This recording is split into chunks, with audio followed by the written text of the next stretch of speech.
Simply put, Anthem is a good game built on an excellent foundation that is severely lacking core components. And that's probably the shortest review I could give of the game without going too much into it, but I'll dig a little deeper into as to why I feel this way. Anthem by Bioware is, or at least was expected to be, such a huge title, and what is here is the core foundation of an, I'll be quite honest, an excellent game, and service, games as a service game. But it lacks way too much in terms of content, in terms of systems, in terms of satisfying progression and looting.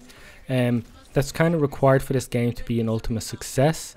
However, the core gameplay, the core movement, the visuals, as well as the sort of surrounding foundations, make it feel like this game is one day going to be incredible.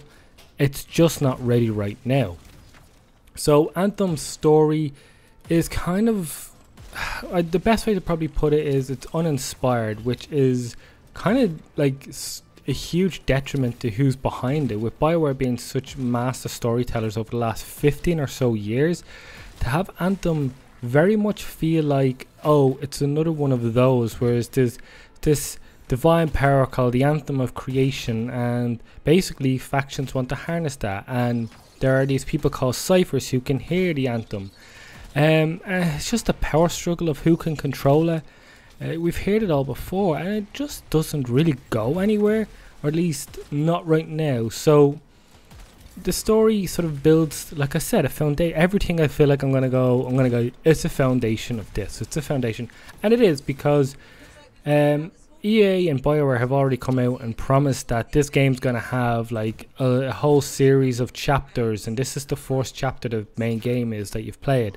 And as the year goes on, they will add a lot more to it that brings out the story and makes it more deep and everything. But the characters aren't great. They're not that memorable. Like, I'll be honest, I'll be completely honest with you and tell you right now, I don't remember everyone's name that I interacted with. And you don't interact with a ton of characters throughout the campaign that probably can last way less than a dozen hours. If you really rush through it, you can probably get through it in 6 to 8 hours. I think story right now is completely, you can dismiss it. What you're here for is the core gameplay, and the thing they've already perfected in my eyes is the movement and combat. Flying around the world is just one of the most satisfying sensations and feelings I've had in video games recently, especially in a game like this. You have games like The Division and The Division 2, which feels tight. You have Destiny that feels floaty. Here everything feels weighty and purposeful, and just flying around the world is just, I can't understate how great it feels just to double jump, hit the thrusters, and off you go and explore this beautiful world, because the world is absolutely beautiful. However, it is lacking any sort of diversity. It's all greenery and lush and rainforesty and rainy, some water, some ancient ruins, and that's about it. It misses a diverse color palette, something like Destiny has, where you move into different planets and there's different areas, and it kind of feels like there probably should have been more than one area, and there's not really. You can go into caves and like sort of city areas, and another thing is you're going through the world, and you will, especially in the story, you will go into a new area, there'll be a loading screen, you'll go into it for 10 seconds, interact with something, and go back out and hit another loading screen.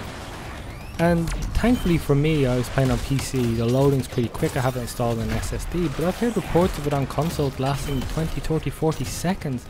And especially if you spend the same amount of time in that area to then go to a loading screen, that's that same amount of time.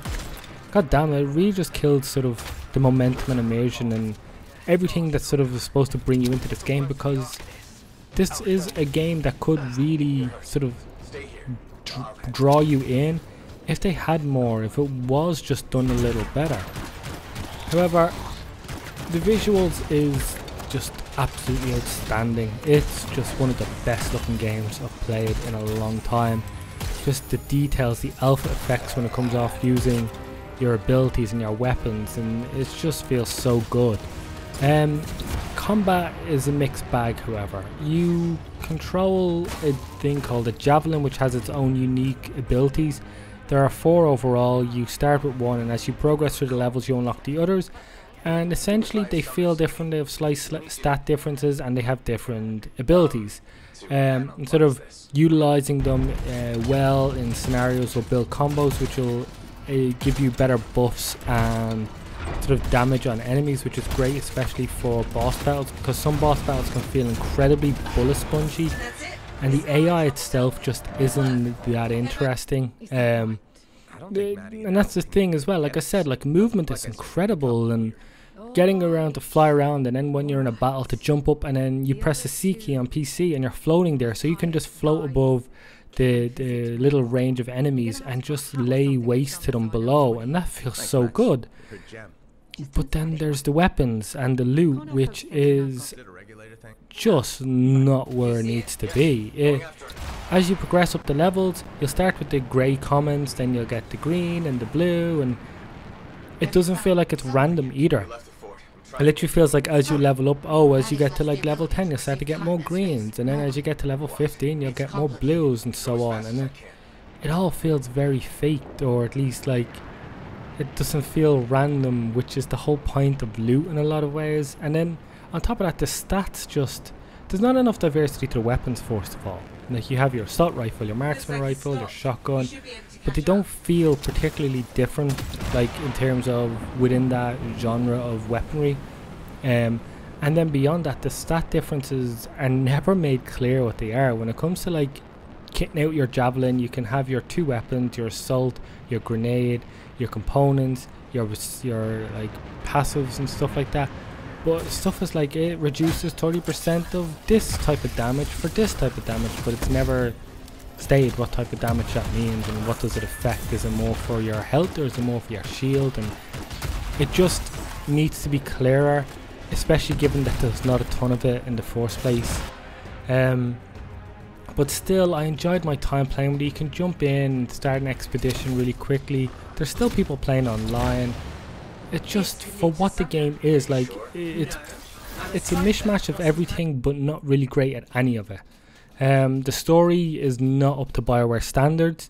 The gunplay isn't as satisfying as something like Destiny. The loot isn't as good as stuff like Destiny and The Division 2. Visually, it's up there with with Destiny 2. I feel it just doesn't excel at everything. Destiny is absolutely brilliant for its stunning worlds and skyboxes, and even to certain degrees the loot. You have The Division, which is just excellent tactical shooter in a real world area, and it just feels very dense and compact, but very enjoyable to go around.